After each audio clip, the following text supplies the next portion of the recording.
Hi, and welcome back to yet another exciting episode of Smart and Secure Investing, brought to you by Treasury One, Uganda Limited. Where are you watching us from? Are you watching us from home, at the comfort of your office? Are you watching us from, like chilling somewhere and you decided to catch up with our show? We are delighted to have you. And today's episode is actually for you. We hope that you're able to learn from it. Today, I'm excited to have our very first guest on our show, Smart and Secure Investing. Our guest today is called Francis. I only know him as Francis, my friend. That is it. So, Francis, tell my viewers about yourself. Tell us about yourself, what you do, and do you think this topic is important or we should just leave? Well, my name is Francis Mahanji. I'm a financial investment advisor and the Treasury One, Uganda Limited. You work at Treasury One? Yes, I work at Treasury One as both a managing director. You are? And head of investment advisor. Okay, good to meet you, Francis. Now, Francis, today's topic, we are going to be deciding between T-bills and T-bonds. Some of our viewers, it's their first time to watch. Some people, it's their first time to watch our show. They might not know what T-bills and T-bonds are, but we'll get into that. However, do you think that this topic of weighing between T-bills and T-bonds, which one is important to you? Is it like suitable, or we should just change that topic? T-bills and T-bonds, they are all good and secure investment ventures. The only difference is on the purpose it serves. A T-bond has its own purpose that it serves. A T-bill has its own purpose it serves. Okay. That's why we have a T-bond called long-term, a T-bill called short-term. So T-bills are short-term? T-bills are short-term. T-bonds are long-term. Meanwhile, T stands for Treasury. T stands for Treasury, the Treasury bill, and the Treasury bond. Yeah. Now, I want to ask you, you say that you are an investment advisor? I'm an investment advisor. What do you do exactly as an investment advisor? Specifically guide clients, guide investors, make sure they don't make mistakes, so that the investments are serving a purpose, not only investing, but also saving and solving an outstanding financial problem. Yeah.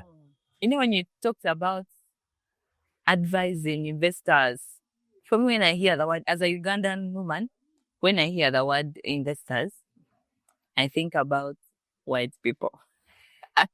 All the white people. Who is an investor?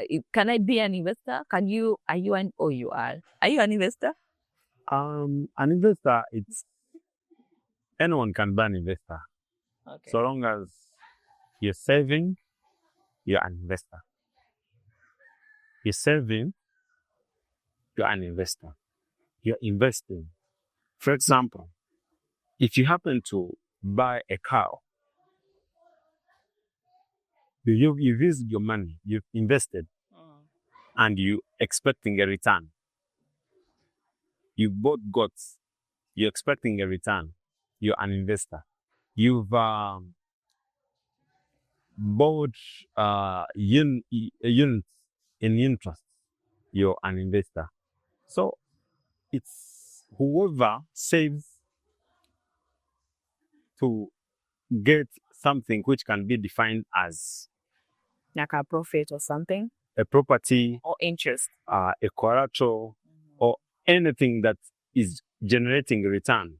It's an investment. An investor comes from an investment. Any investment done, you as a person who has done an investment, you're an investor. Yes. Okay. Yes, if I happen to get money to buy that camera, I've invested. It means I'm an investor. So the person who bought this glass is an investor, because invested in a glass, which will be utilized by the client, will bring in money. So anyone is an investor. A border person is an investor by buying border bike. Uber person is an investor by buying that car to start generating a return. So investing in treasury bills and bonds, that's why we call them investors, because they put in the money and expecting returns at the end of the cycle. Okay. Yeah. Now on to the big question. What are treasury bills and bonds? These treasury bills and bonds, these are government securities. Government securities, these are like instruments.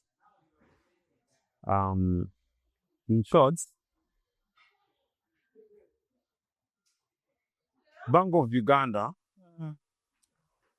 is looking for money from the population. Yeah. But now, for the population, for the people to give the government money, the government must declare interest rate to pay back the people that are giving them money. Because this will be the money to finance most of the items like budget, construction, schools, all the amenities that are covered by the government.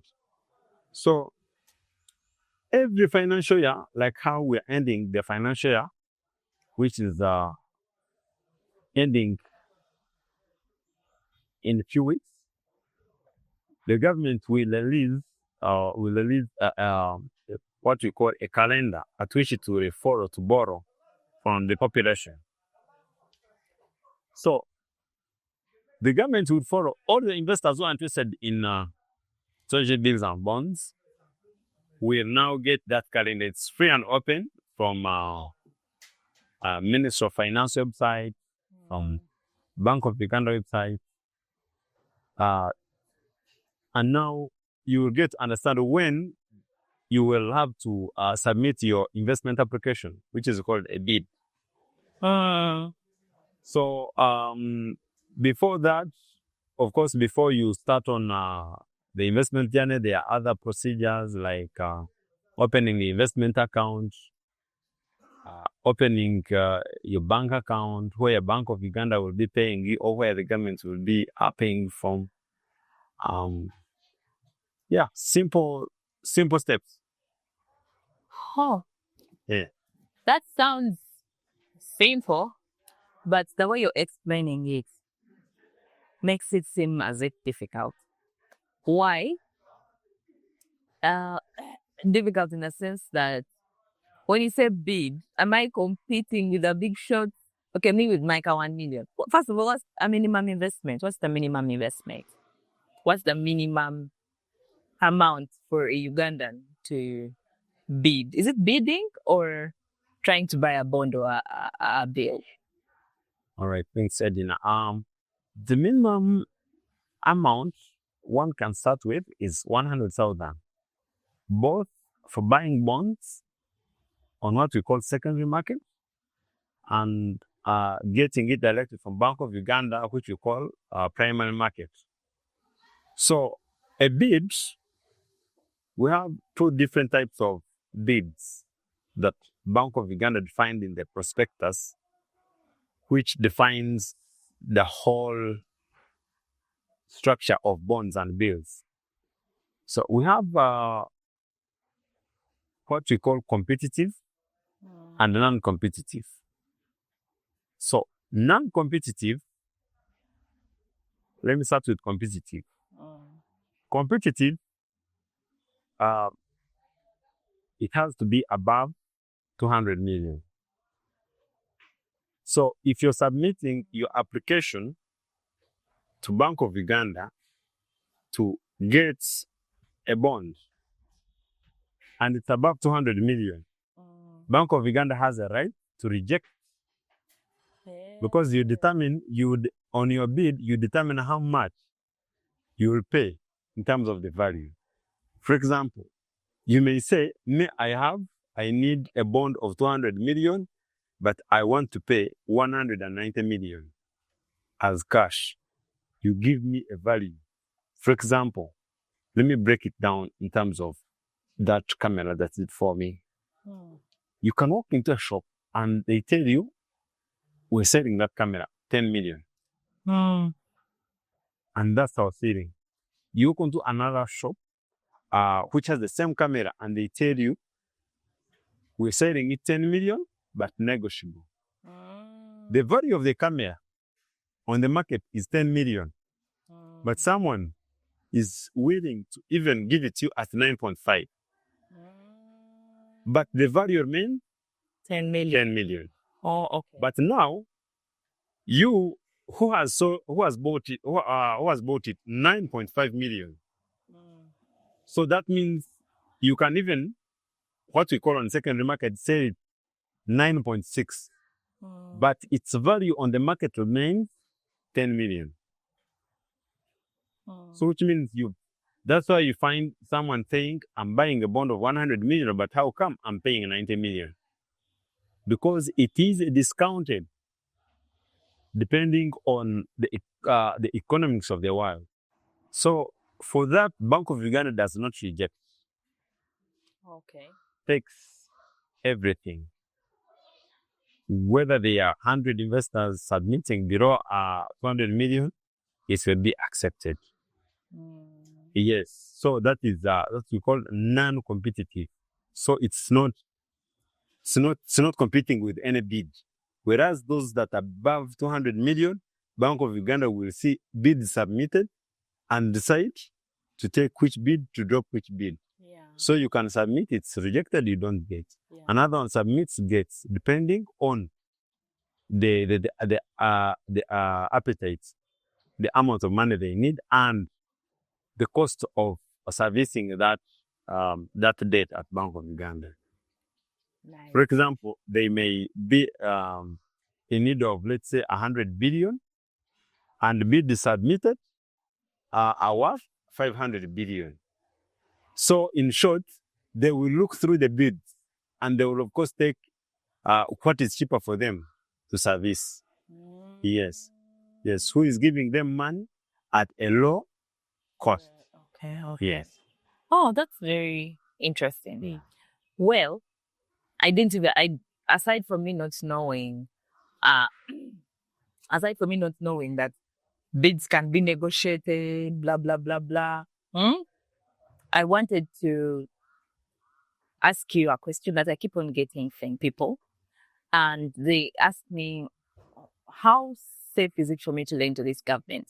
One, governments are always changing. Today, in other countries, in Uganda, not yet, but in case, what if the government changes? Or like the way the political climate is, what if one time the president gets up and is like, close all banks, Bank of Uganda is mine, etc. Is like our money protected from political instability when we lend it to the Bank of Uganda? Well, I don't think we've received or seen signs of this government failing to con its debt. One, I happen to have worked in a bank for some. Sorry. Are we lending to the government, as in to the country, or to It's the government. the government of The country is the government, and the government has a president. He's fountain of honor. Okay. Yes, so all the government parastatals are under the government, and the government is under the president. But we've in the economic indicators of the country, we've not received any red flag in the last 50 years and above where the government has failed to honor its debt. It would happen maybe if at one point the government missed paying interest. That's one. But we've not experienced the same, and we don't expect even this to happen, because if you see the confidence, for example, from the foreign investors. That would happen if the foreign investors are not, let's say, lending this government, because the biggest percentage in terms of the government debt is on the foreign debt, which is well serviced. Yeah.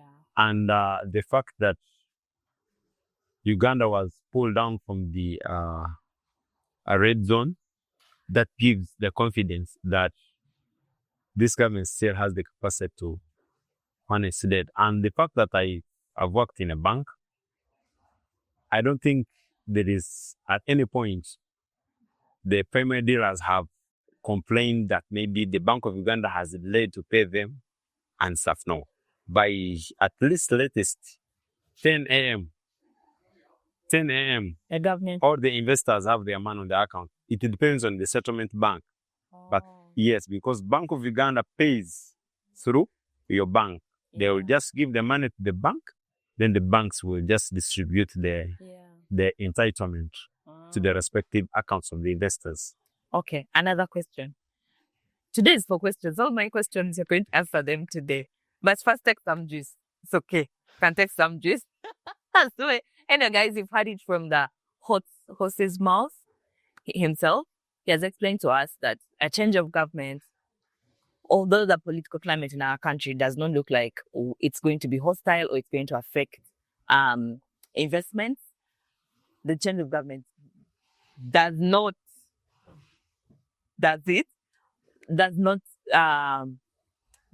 take away the government debt, and so the government has to honor its debt, whether it was taken in the other regime or the other regime. It has to pay its debt. The next question that I have for you, Francis, is inflation. Does inflation affect us who are trying to buy government bills and bonds? Like, I have my car bond of 1 million and I'm there seeing inflation rates doing like this.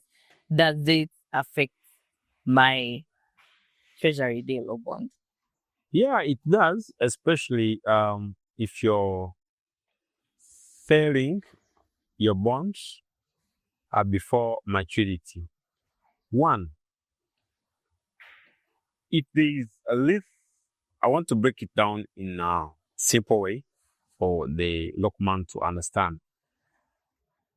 If there is less money in circulation, that means people are broke.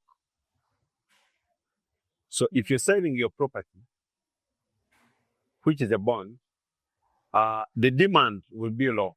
Yeah. So when the demand is low, that means you will have to even take whatever they're giving you. That's if you're trying to sell your bond. If you're trying to sell your bond, that means you're selling your bond before maturity. So there will be few buyers willing to buy your bond, and there are so many sellers because there's less money in circulation. Yeah. So people who are willing to sell are there, but people don't have the money.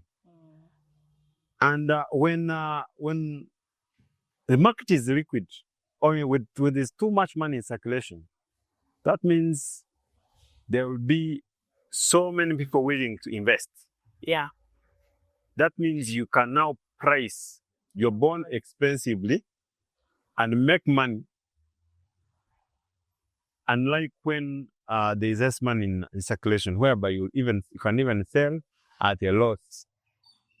Yes, but inflation does not affect your coupon entitlement. Yeah. If you're supposed to receive 10 million as your interest from Bank of Uganda, you will still receive your 10 million.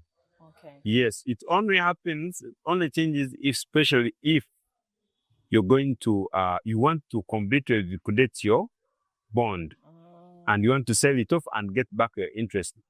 Sorry, your principal that. Before maturity. Yeah, before maturity. Okay. So our dear viewers, inflation only affects your bond if you're trying to sell it. One, also if you're trying to get your principal, which is the money that you put in before the date you're supposed to receive your interest. Yeah. Then, now I'm going to paint for you a scenario. Imagine I am a salary earner I earn 1.5 million Uganda shillings. I have to pay the rent. I have to pay fees. I also have like a side hustle. I know you cannot imagine someone living on 1.5, but yes, salary earners, we are living on such amounts. But you also have a side hustle that you're doing that is bringing some money. And I would like to save some money, buy a bond, okay? As an investment, I know that we have to pay for this service, but as an investment advisor, how do you advise such a person? I have dreams and ambitions. I want maybe to buy land in a few years, in a few years. I want to build a home. I want to buy a car. I want my child's fees to be safe. How do you advise me as a Ugandan to go about investing in such a situation? First of all, earning salary of 1.5. It's not fair. It's no, I'm not saying it's not fair, because a few years ago I was earning 1.2 Okay. as my salary, but salary will never be enough. That's true.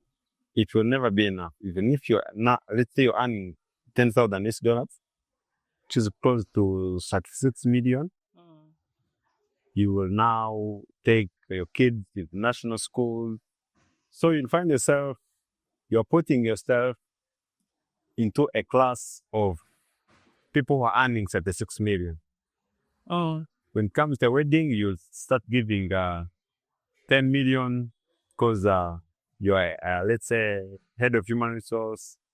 So salary will never be enough. But saving and investing, it's a personal obligation, even if you're earning 500,000. And even if you have a side hustle, one of my friends said, if you're not planning to quit your job, if you have a side hustle and you want to remain with the side hustle alongside your job, then it's not a side hustle. But if you're focusing at the side hustle to leave the job and continue a side hustle, the side hustle will pay off. Same applies to investing and saving. After understanding that the salary will never be enough, and you live within your means to make sure you have a specified amount of money that you're saving. Yeah. Even if you're asked and given a blank check to determine what is enough for you, you will never save. Even if you're given what you desire to get, you will never save unless you have a saving culture. Your saving is just culture. It's not that you need to start earning 100 million for you to save. No. It's just culture. And someone earning 1.5 million,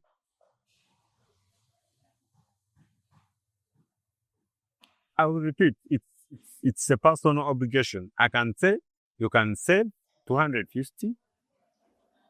You can save, because there are some schemes that enable everyone to save, even if it's 50% of the salary.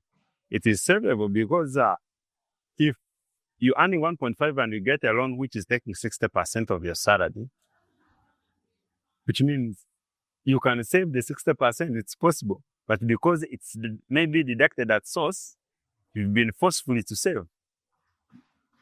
Yes, you've been forced to save. Yeah. And if you fail to save in a voluntary way, then you can save through a loan. Yeah, you can. At the end of the day, what matters, are you saving? Yes, you can get a loan, whereby maybe then you use a loan and invest there. The salary, part of the salary pays the loan.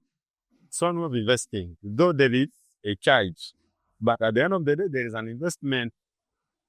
Yeah, because also myself, my first year in employment, I was getting the salary, full salary, but I looked for the savings, I was not seeing them. And until when I decided to take one of the credit facilities, which forced me to save. Fact that I got a lump sum and invested. Yeah, so if you fail to save the salary, you can look for other means to save it. Okay. Yeah. So that person who is at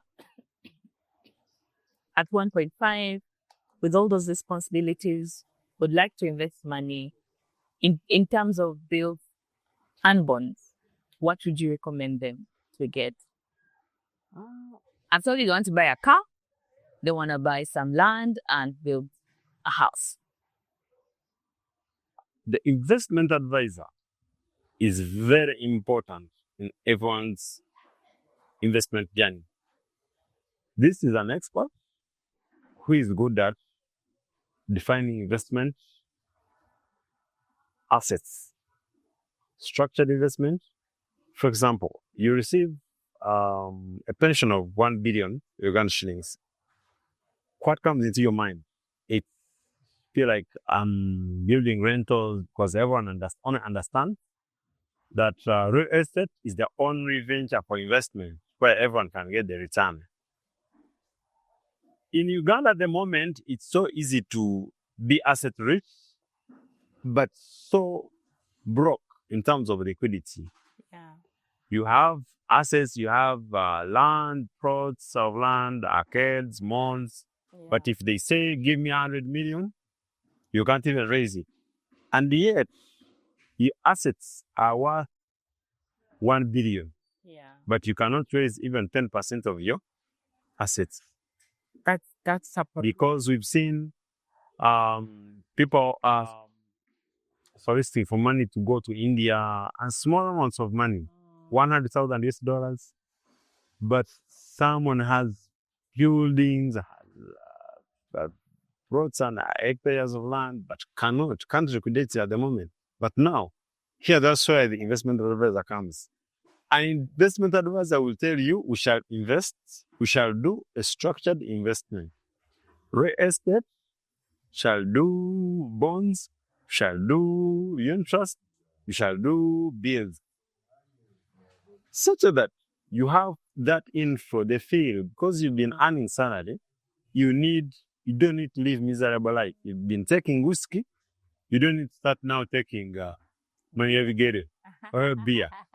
But because you need the inflows, here the investment advisor will now come in and understand your expenses.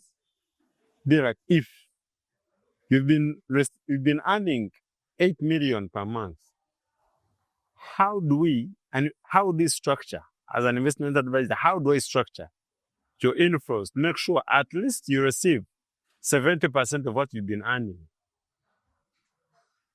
From your pension. From your pension. Not only putting it in a broader investment, like you buy a whole farm. You buy a whole farm, 100 acres, because you say, I'm going to retire. 5 years down the road, you're looking miserably in terms of The goats have died. The goats have died. Now the court has issued a court order not for you not to cross into that land. So there are also risks. But now, if you do a structured investment, you're this side, you're this side, you're this side, you're this side. For example, I will get to understand, let's say you have someone who is at university. You're 50. Most times, people who are 50, they usually having their last bonds at the universities and stuff. So your last bond is at the university. You're paying 2.5 million as tuition, and also you're still taking care of that son of yours. So I will now come and say, understand which month do you pay tuition. It's between February and August. How do I get a bond which pays within that time? How do I get it? I just go into different portfolios, get to understand the different bonds on the run, look for the bond which pays either same debt or close. Then I make sure I get you an inflow because you need to make a payment. Yeah. So I do a small investment which gives you payment in Feb, but a bond pays every 6 months. Yeah. If you're paying February and August, that's already 6 months. So I will just get you one bond which pays in Feb and August, or cross those dates, such that by July, there is an inflow coming in. Then we now go back to real estate. I come back and look for the amount of money which we can call it like long-term investment. For example, if we make a survey and see in the next 5 or 10 years, Gayaza will be a hotspot in terms of growth in real estate. What percentage do we need to put in real estate? Can we put 20% depending on our expenses that we still have at hand? So we determine and be like, you know what, out of 1 billion, let's get 200 million, we buy into enveloping areas. Instead of, other than you using your pension to do what? To build a house in the village, or to put 100% investment in buying a farm. Because one, you can never be a businessman. You don't need to go to downtown after retirement. Yeah. Because you can't lie that you're going to be a businessman. If you fail to be a businessman at 35, you will not be a businessman at 60. So here you have to invest in low risk assets. Okay. Yeah, because the formula of risk and return is based on your age. You get 100 minus your age. If you're 60, you get 100 minus 60. So 40% is the percentage that is supposed to be put in high risk. Oh, I didn't know that. 60% should be put in low risk. I didn't know that. That's a new thing. Yes. That's really some. So investment advisors are very, very important. They help us make defined and structured decisions in the investment journey. So, Mr. Francis, cut for us who want your investment advisory services, or like there's a viewer out there and they like your investment advisory service. So, do you charge us for? Charging, I don't charge, and I don't have a defined fee. I do provide free advisory to only those who are interested in investing in Treasury Bills and bonds. Those who are doing structured investments, I do not have a defined amount. It's couple. Yeah. Okay. Yes. Well, that's such an interesting thing. Well, our viewers had it. I don't know what to add. Number one, Francois said he discourages against putting all your eggs in one basket. It's very, very dangerous. What if this basket doesn't work? Number two, you need an investment advisory firm in your pocket. You need someone to advise you on how to invest. Especially if you're like me and entrepreneurship is not your gift. You need to hire an investment advisory firm. Francis is here to offer services. Not Francis, but Treasury One offers investment advisory services at no cost if you're looking to buy T-bills and T-bonds from the secondary market, which is Treasury One. Are you part of the secondary market? Yeah. From Treasury One, or at a certain amount that is not defined if you are looking to do structured investments, depending on the scope of, work that he's going to do for you, Anyway, guys, the next question, Francis, thank you so much for sharing with us this wisdom. I didn't know that you get 100 minus your years. Let me first calculate the percentage you get. If you get 20% of your money must go in high risk investments. If you get 40% of your money, I didn't know that. Yeah, Thank you so much. the rationale behind that is because if you're 40, if you're 20 and you deduct it on 100, you have 80, which means you still have a chance to recover. To recover back from any shocks. Let's say you've invested in high risk and it's boom. Yeah, you still have a chance. So at 60, you still only have 40. 14. Yes, 60% still in low risk. Thank you so much for that free knowledge. I'll also go home and do my own calculation. Anyway, what are some of the most misconceptions or mistakes that people who would like to invest in a treasury bill and bond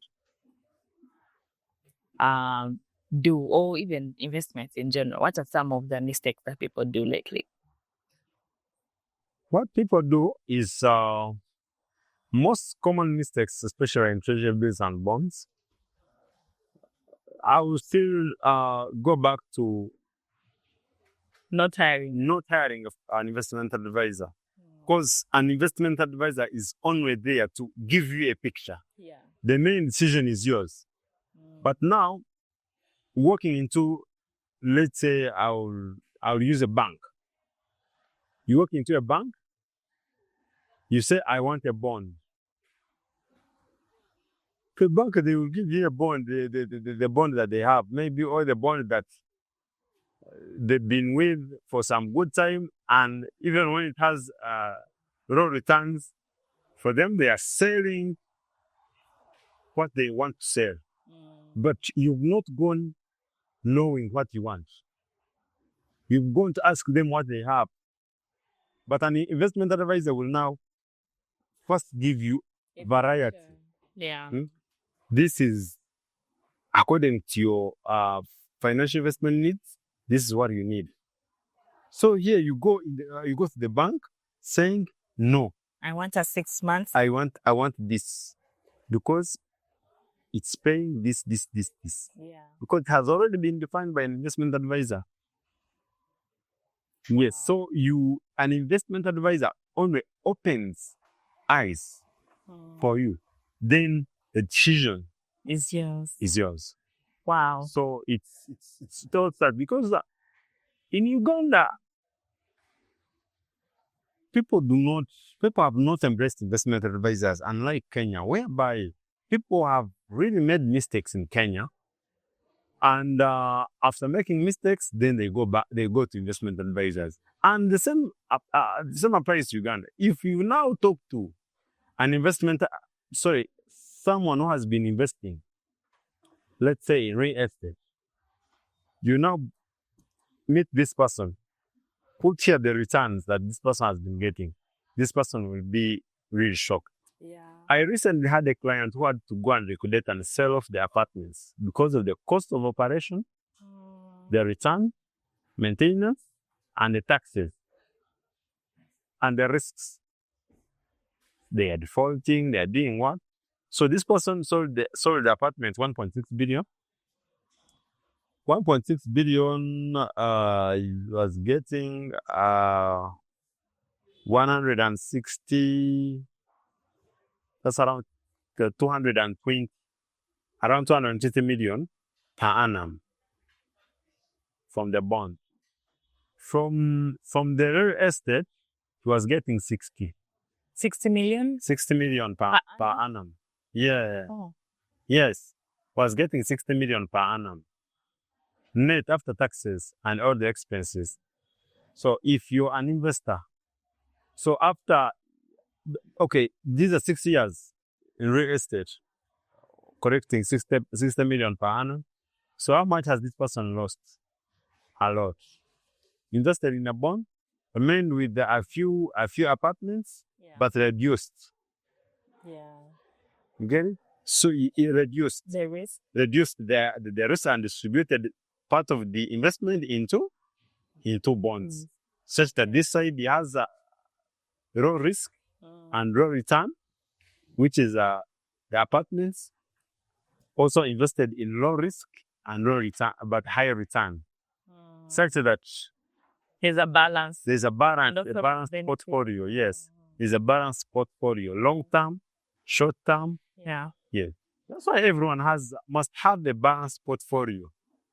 Because if you only have long terms, that means you don't have what to liquidate immediately. Like the child is sick, we need to go to Aga Khan. What do you say, Rolf? Because bonds are liquid.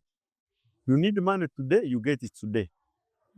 Unlike assets like real estate, whereby you may spend a full year selling your property. Yeah. Yes. Hey, that is me. I'm getting knowledge. I don't know about you. Anyway, so Francis, my almost final question. You're about to leave this place. My almost final question is, I'm going to shoot at you 3 examples of people. A university student, do you advise them to buy a T-bill or a T-bond? They're saving their money from maybe internship allowance, or they have side gigs. Actually, university students, we live on gigs. Yes, we live on gigs. Then we save on our pocket money or internship allowance. So what would you advise a university student who's watching our show today? Do you advise them to buy a T-bill or a T-bond, and why? It all depends on that person's or the saver's goal. One, a university student can decide to save for the next 3 years and maybe get support from the investment after the course. Let's say start business or otherwise. Yeah. If that person is saving for 3 years, must buy a bond because it has high return. If that person is saving to maybe buy a laptop, saving to buy a laptop, maybe in the second semester, it's an ideal. The ideal investment is a T-bill. For example, T-bills we have 3 months, 6 months, and 1 year. So it's during internship, and this student has realized that maybe he needs a laptop to support maybe his programming skills, Excel skills, and stuff. Now this person will buy a T-bill of 3 months. Though the return is small, because the shorter the time, the lower the return. But at least there is an inflow that comes with a plus. So long as your money has been incremented with, you can never be the same person. So long as you have plus some revenue on your saving. Okay. The other person I need to ask about is a salary earner. Someone who has just entered the salary. They are 25 years old. They are an entry point there. These days in Uganda, it's between 500 to 2 million Uganda shillings. Entry point salary earner, 25 years old. Okay, 20. Now, a 25-year-old. The only problem you have is feeding yourself. Is that true? Feeding yourself and accommodation. What other expenses do you have? But primary expenses. You don't have kids. You don't have a wife. So it would be good if a 25-year-old earning 600 starts with a bond. A bond starts with 100,000. Just imagine this person is saving 20% of the earning per month. But of course, the salary will not remain 600. As this person, because building a savings culture is personal, and you must start it as soon as possible. Because you can't say, me, I will start saving at 30. At 30, responsibilities coming. And now, if you fail, when you are still alone, you can't convince us that you start saving when you still have the kids, girlfriend, hair, trips, and you established yourself into maybe a specific group. Let's say you subscribe to Rotary, Yeah. or Rotaract, maybe, or to a church group. That church group will also need some facilitation at certain point. Yeah. Wedding meetings, burials. There are too many. Yeah, too many. The more you grow, I think, the more you start expanding your pockets in terms of expenses. Yes, that's So saving must start as soon as you start. And money. yeah. Okay. I wish I'd met you, Francis, when I started working. I'd be a very rich woman now. I don't know. I'd be lending to the president. Anyway, Francis, the last group I want to ask about is a savings group, like a women's circle. We are in Vivina. We are in, how do you call them? Those rotational things. We are in investment clubs. We are in office circles. Do you advise these groups to buy T-bills or T-bonds? Why? Now it all goes back to the members, the purpose of the group. You may find the purpose of the group is to save, and they do not have expenses. If they are really saving and they are not expecting payments going off the group accounts, the ideal is for a long term. If maybe they have some short-term obligations, for example, maybe a member needs support, and that is gazetted maybe in their constitution, that if a member needs support, the group must support. So there they have to have a balanced portfolio, short-term and long-term. Yeah. Short-term to keep servicing the expenses, long-term to be part of the fixed assets that are part of the permanent portfolios for the group. Wow. Wow. Thank you so much for sharing us your well of wisdom. I don't take it for granted that you made time for us here. So, as we are ending the show, what's your last advice to Uganda in general, or to people who are looking to invest in either T-bills, T-bonds, or even invest in general? It's one thing that I can tell Ugandans: try as much as possible to get the knowledge. Knowledge is the key. And if you check most of the economies, for example, our neighbor Kenya, a Kenyan person will pay to know will pay you to show him or her how you made this juice. Unlike in Uganda, whereby you want to sit, they bring already made thing and you consume it, which now doesn't empower everyone, all the investors, and we end up making mistakes instead of doing the best that we're supposed to do. We end up doing wrong things, and then correcting ourselves from those mistakes. Find we've already had an impact on your profit and loss statement. Have a very big loss instead of having a minimized portfolio. Find you do not have a balanced portfolio, boom, you're no more, God forbid, your kids have only one side of income, which is real estate and it's land, and they don't have inflows. I'll give you an example. I have a former boss who passed away during COVID. She had close to 1 billion in terms of bonds. And these bonds have really supported the girls to an extent that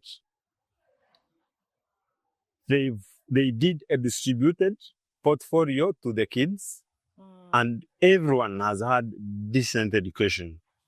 That's In UK, Canada, because bonds have been there. But just imagine, bonds were not there. They would start selling on land. And once you open the boundaries to someone, he will always convince these kids to sell. yeah. Yes. And now these kids have already tested the Soft life. the soft life, and the land is there. Then they will push up to the parents' grave. Sure. Yeah. Yeah. That's very good advice. To give someone who's thinking long term. In fact, we should all think long term. As long as you're an adult above 18 years old, think long term, because you never know when your life will be cut short. Otherwise, that is what we had for you here on Smart and Secure Investing, brought to you by Treasury One Uganda Limited. Thank you, Francis, for your time and for sharing with us your wisdom. If you have any questions, please leave them in the comment section. And if you'd like to reach Treasury One, the numbers are on your screen. Call them as soon as yesterday so that you can get an investment advisor in your life. You don't need to have billions of money, millions of money, as long as you're earning money and your life can end anytime. Think long term, and you want to think long term, reach out to Treasury One for investment advisory services. But most importantly, reach out to them to buy T-bills and T-bonds. It's been nice having you. I'll always remain Kayasja Edna. See you on the next episode. Bye.